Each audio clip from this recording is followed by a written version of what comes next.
Hola mis queridos estudiantes, bienvenidos a un nuevo encuentro asincrónico.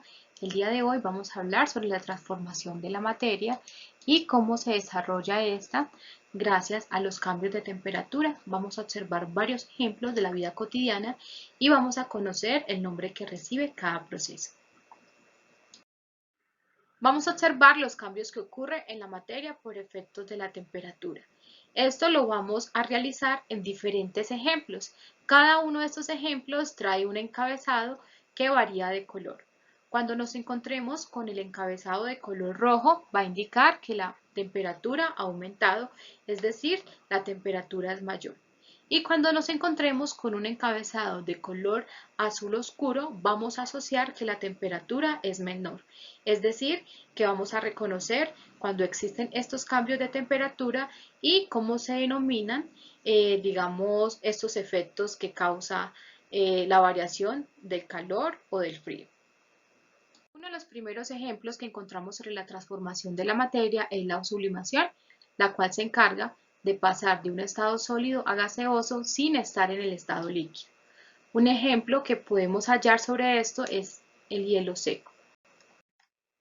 Con el hielo seco realizan una experimentación, el cual se basa en que encontramos un recipiente lleno de agua caliente, es decir, con alta temperatura, al cual le agregan hielo seco y este, al entrar en contacto con esta alta temperatura, inmediatamente pasa de un estado sólido a estado gaseoso, como lo observamos en la imagen. Entonces, aquí es importante resaltar que las altas temperaturas hacen pasar este hielo seco de un estado sólido a estado gaseoso.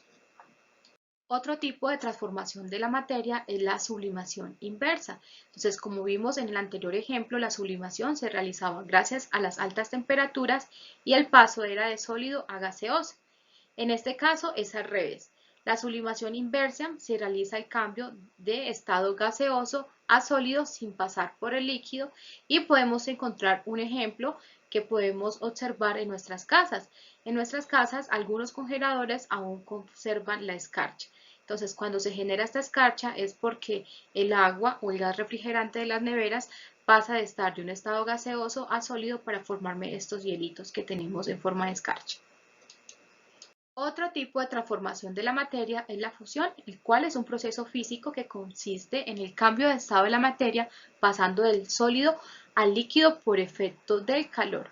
Entonces, como ejemplo, tenemos un cubito de hielo, el cual si dejamos a temperatura ambiente, el calor que está en nuestra corteza terrestre hace que este hielito pues se vaya derritiendo. Entonces pasa de un estado sólido a un estado líquido. Y todo por efectos de la temperatura. Otro tipo de transformación es la solidificación, el cual nuestras sustancias pasan de un estado líquido a un estado sólido. Este ejemplo lo podemos ver con el chocolate derretido. Resulta que para que el chocolate se encuentre en estado líquido, este tiene que aumentar su temperatura para que se pueda derretir. Entonces, cuando lo encontramos derretido con una alta temperatura, se encuentra en estado líquido. Y para hacer nuestros bombones de chocolate, pues tenemos que esperar que la temperatura ambiente, que es menor a la que se encuentra el chocolate cuando está derretido, pues genere que este cambie de estado y se vuelva sólido. Ahora vamos a hablar de la condensación. La condensación es el cambio de estado de materia que se encuentra en forma gaseosa y pasa a estar de forma líquida. ¿Esto dónde lo observamos? Resulta que cuando llueve nosotros podemos ver que nuestras ventanas se cubren como de un gas, se ponen un poco nubladas y nosotros podemos dibujar sobre ella. Si está muy nublada podemos ver cómo caen pequeñas gotas de agua. Otro ejemplo de esto es cuando tenemos una botella con agua o cualquier líquido muy frío, podemos ver que la botella se rodea de vapor de agua y cuando la tocamos, este vapor se convierte en líquido.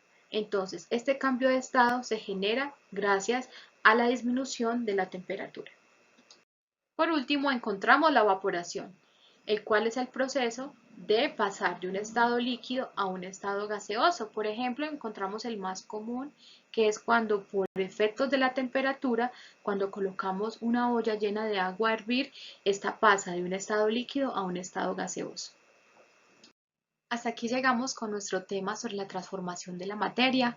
Por favor, toma apuntes y registra tus preguntas para resolverlas en nuestro próximo encuentro sincrónico.